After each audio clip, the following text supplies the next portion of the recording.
What's up, guys? Welcome straight from the chest. My name is Justin Groth. Guys, thank you if you're new to the channel. Thank you if you're old and been listening for any length of time. I appreciate you guys. Let's get my headphones correct here. Let's have a talk. I'm gonna try to keep it pretty succinct here because I know you have the attention span of a chipmunk, and I know that if I don't say something that's captivating every 5 seconds, you're gonna want to tune out. Hopefully I can do a good job at keeping your attention. I think that may be a part of the problem. I think that we're often searching for continuous gratification and things and continuous reward, and when we don't see it automatically, we want to tune out. We want to dispense with something else, and I'm no different. But at the same time, there comes a point where you have to understand that in order for you to become something different, you have to break, so to speak, boundaries that may have prohibited you from doing so otherwise. And what I mean by that is, let's take this podcast, for example. And let's say you've listened to a few of them, and let's say that you've gained some value in some of them, or some of the words that I've expressed, or some of the situations that I've talked about. And you obviously know that this is not going to be anything different, but because you're looking for some clickbaity word or some clickbaity, and I say clickbait, but you are looking for something that's going to captivate you, to keep you enthralled, in order to keep your attention on the screen. And if you don't see something or hear something right away, you start thinking of other things, and you start kind of zoning out, and you start doing you want to just click out. And I understand all that, but let me tell you that this is not going to be any different podcast than any other podcast I've ever done. It's going to be I'm going to try to make it informative. I'm going to try to give you value, because that's something that I find value in. But it might take some time to get there. And if you keep searching for the instant gratificational notion, you might want to just revert back to old ways, old habits, old behaviors. And that happens a lot in our life. That can happen with food. That can happen with activities. That can happen with anything. And if we don't have a structured, disciplined plan on our side, or a disciplinary element to us, then what are we? We're nothing. And that really presents ramifications in the future. It's not just this podcast, you listening, paying attention to me, or to anybody who's speaking or talking, or even reading a book. Like, it's not just about paying attention. It has a lot to do with how you live your life and what you search for, and the kind of time that's associated with developing one's character and one's futuristic opportunities that are going to lead him or her into a new blessing or a new realm. All of this takes time. And the only way you get there is if you dedicate yourself to something and you stay consistent with it. And oftentimes you're not going to be captivated all the way throughout. There's not going to be a reward every single day, or every single chapter you read, or every single day that goes by that you put in 8 hours at the job. There's not always going to be a reward, but you have to be okay with that. And you have to still stay the track, and you have to be consistent, and you have to show up, and you have to not just show up, but you have to do well, and you have to do better than you did before. And all these things make a big difference in the overarching theme of where your life is going to go and what you're going to turn out to be. And if you are somebody that needs instant gratification all the time, I promise you're always going to get the short end of the stick, even though you think you're getting the longer end of the stick, because you're getting gratified every single time you search for it. All of those things are fleeting. The instant gratification that's moment by moment is going to be fleeting. The profit is found in the things that you do for long stints of time that seemingly seem insignificant. Those are the times when your nose is to the grindstone and you're only working off of belief. You're only working off of your belief system. That's all you have. All you have is your belief system. And you're working Hold on. My earphone just came out. What the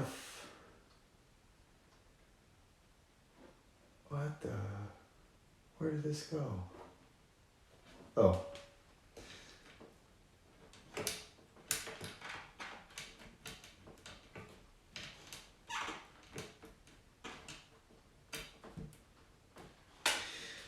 Oh, screw it.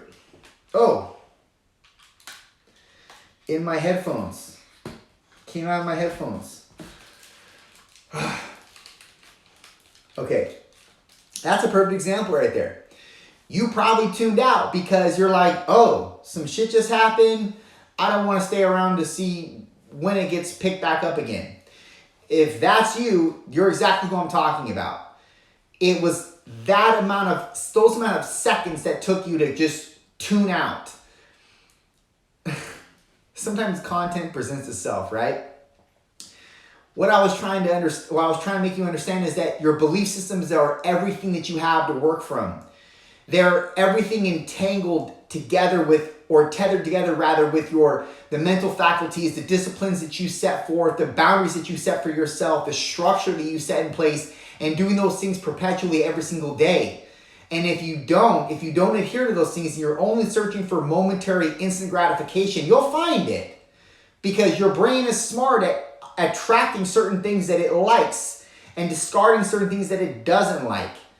That's all kind of centered around your reticular activating system. But if you are not careful,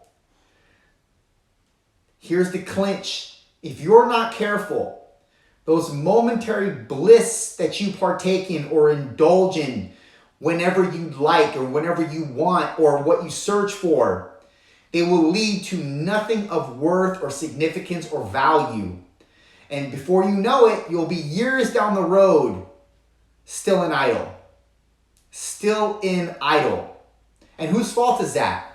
It's your fault. It's all your fault. And you should take ownership and take responsibility over that and stop putting everybody else, making everybody else to blame. You're the person that's culpable, not anybody else. But you should be, because you took the easy way out, essentially.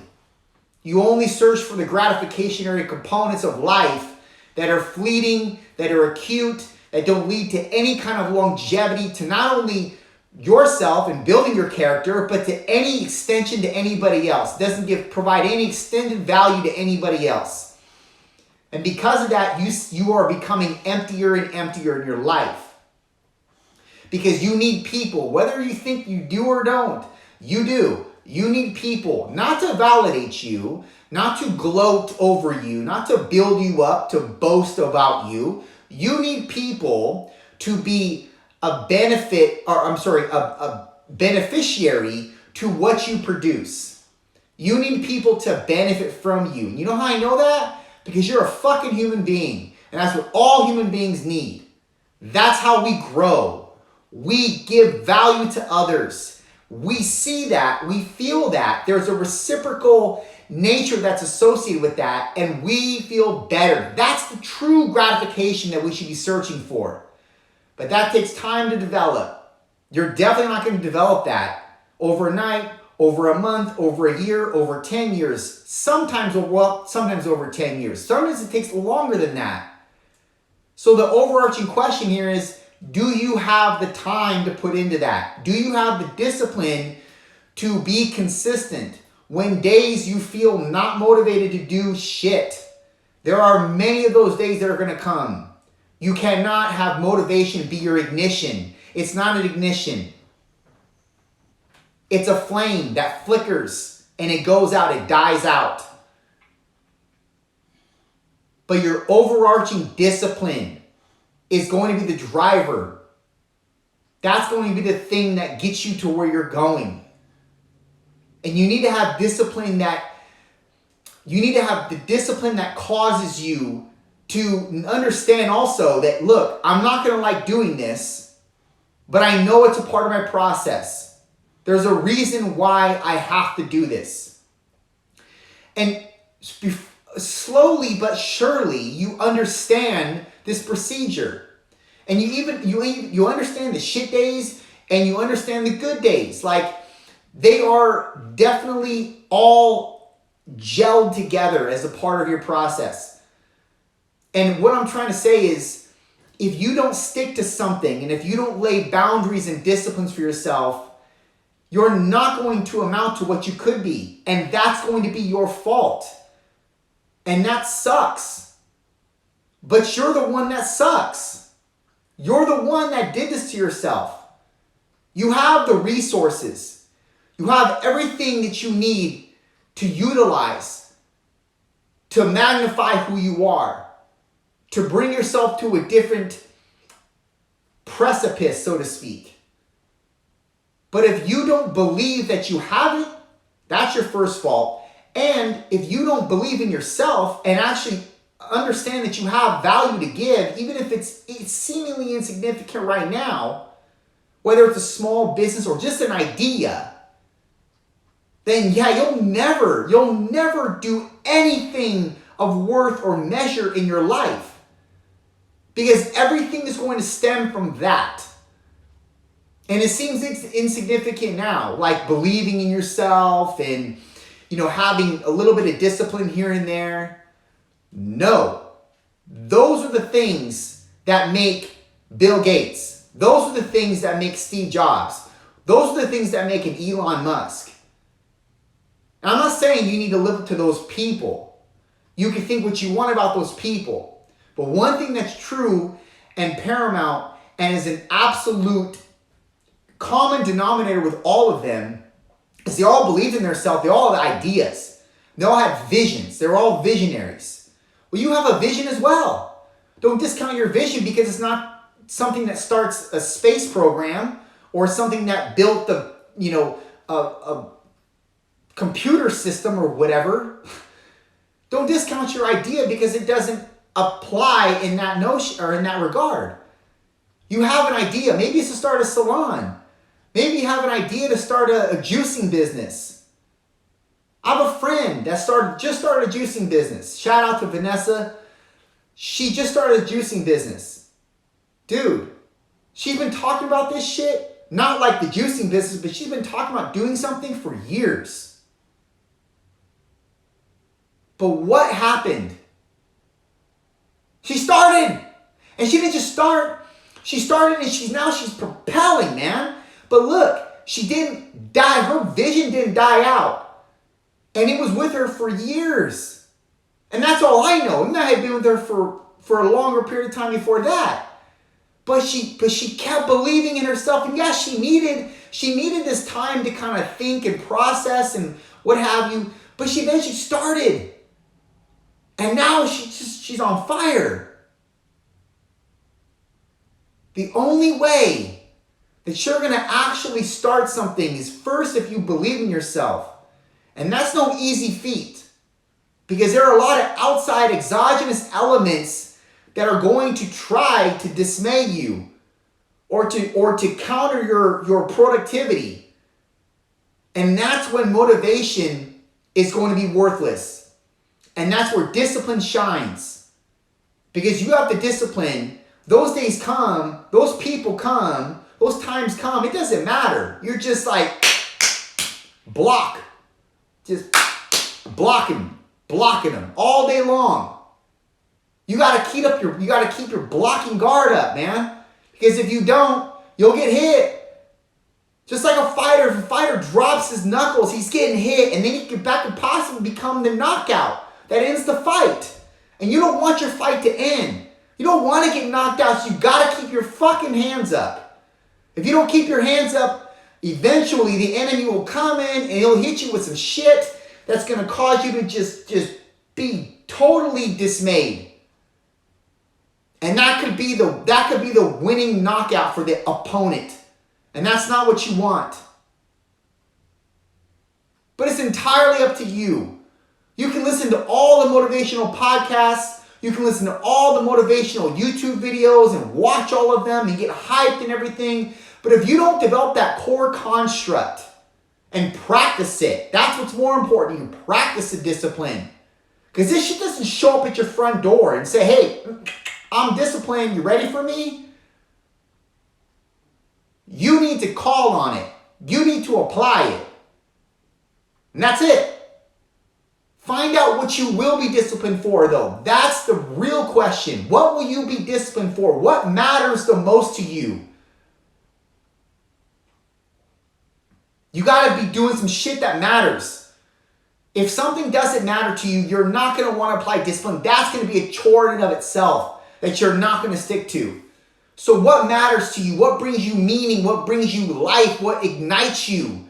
Those are the things that you apply discipline to, and you don't let up, and you only perpetuate the discipline throughout the days and months and years. It should only propagate in time. Finding what matches your ability to apply discipline and apply it consistently is going to be the deciding factor. If you evolve, level up, become what you could be. There's not a question that you have what it takes. That's not a question. The question is, do you have what it takes to develop the discipline and not wait on it? Do you have what it takes to develop the structure, the understanding, the responsibility that it takes to do the damn thing every fucking day and not worry about who's validating you, who's looking at you, who's accepting you, knowing that what you're doing is for a reason. There is a core construct underlining what you're doing, and it's to be better and not suck, and actually leave something for your future kin, a legacy. And all that starts with you believing in yourself, having a belief system that you operate by, and continuously applying the discipline, because the days are going to come that you're not going to want to get out of bed. The days are going to come where you're not going to want to go through that door and get that workout in. The days are going to come where you're not going to want to eat right. The days are going to come where you're going to let that phone call from your sister or your brother or your mom or your dad get to you. The days are going to come when shit hits the fan. The only thing that's going to be your crutch on those days is your self-induced discipline. Make sure that you're grooming the discipline every single day. Done.